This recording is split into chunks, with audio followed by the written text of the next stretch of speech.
Annihilation of Caste by Baba Sahib Ambedkar. 17. Assuming that Chaturvarna is practicable, I contend that it is the most vicious system. That the Brahmin should cultivate knowledge, that the Kshatriya should bear arms, and that the Vaishya should trade, and that the Shudra could serve sounds as though it was a system of division of labor. Whether the theory was intended to state that the Shudra need not, or that whether it was intended to lay down that he must not, is an interesting question.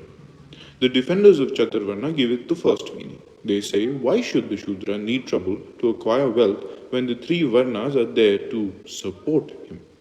Why need the Shudra bother to take education when there is the Brahmin to whom he can go when the occasion for reading or writing arises? Why need the Shudra worry to arm himself because there is the Kshatriya to protect him? The theory of Chaturvarna, understood in this sense, may be said to look upon the Shudra as the ward and the three Varnas as his guardians. Thus interpreted, it is a simple, elevating, and alluring theory. Assuming this to be the correct view of the underlying conception of Chaturvarna, it seems to me that the system is neither foolproof nor knave-proof. What is to happen if the Brahmin, Vaishya, and Kshatriya fail to pursue knowledge, to engage in economic enterprise, and to be efficient soldiers, which are the respective functions? Contrariwise, suppose that they discharge their functions but flout their duty to the Shudra or to one another. What is to happen to the Shudra if the three classes refuse to support him on fair terms or combine to keep him down? Who is to safeguard the interests of the Shudra, or for that matter, of that of the Vaishya and Kshatriya, when the person who is trying to take advantage of his ignorance is the Brahmin? Who is to defend the liberty of the Shudra, and for that matter, of the Brahmin and the Vaishya, when the person who is robbing him of it is the Kshatriya? Interdependence of one class and another class is inevitable. Even dependence of one class upon another may sometimes be allowable. But why make one person depend upon another in the matter of his vital needs? Education everyone must have, means of defense everyone must have. There are the paramount requirements of every man for his self preservation. How can the fact that his neighbor is educated and armed help a man who is uneducated and disarmed? The whole theory is absurd. These are the questions which the defenders of Chaturvarna do not seem to be troubled about, but they are the very pertinent questions. Assuming their conception of Chaturvarna, that the relationship between the different classes is that of ward and guardian, is the real conception underlying Chaturvarna, it must be admitted that it makes no provision to safeguard the interests of the ward from the misdeeds of the guardian. Whether the relationship of guardian and ward was the real underlying conception on which Chaturvarna is based, there is no doubt that in practice the relation was that of master and servant. The three classes, Brahmin, Kshatriya, and Vaishya, although not very happy in their mutual relationship, managed to work by compromise. The Brahmin flattered the Kshatriya, and both let the Vaishya live in order to be able to live upon him. But the three agreed to breed down the Shudra.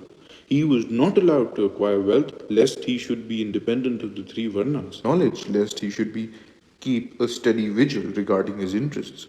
He was prohibited from bearing arms, lest he should have the means to rebel against the authority. This is how the Shudras were treated by the Traivarnikas is evidenced by the laws of Manu. There is no code of laws more infamous regarding social rights than the laws of Manu.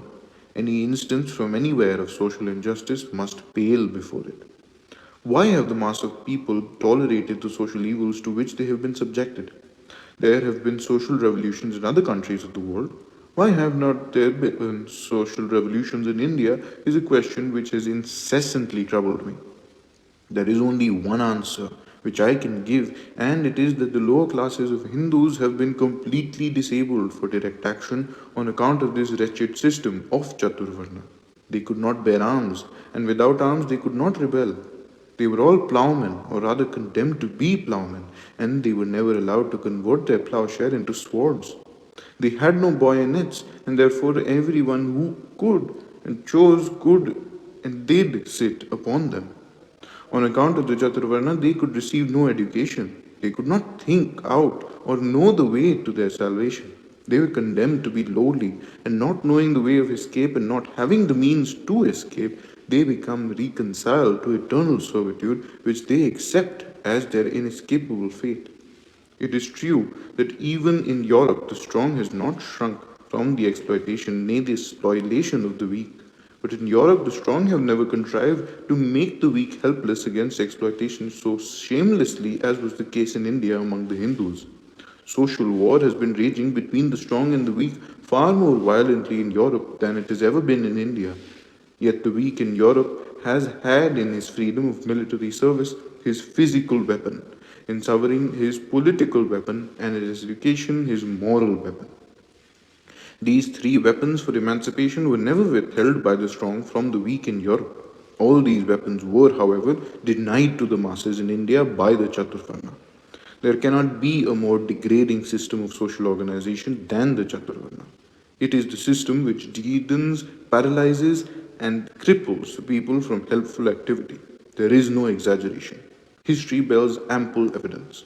There is only one period in Indian history which is a period of freedom, greatness, and glory. That is the period of the Maurya Empire.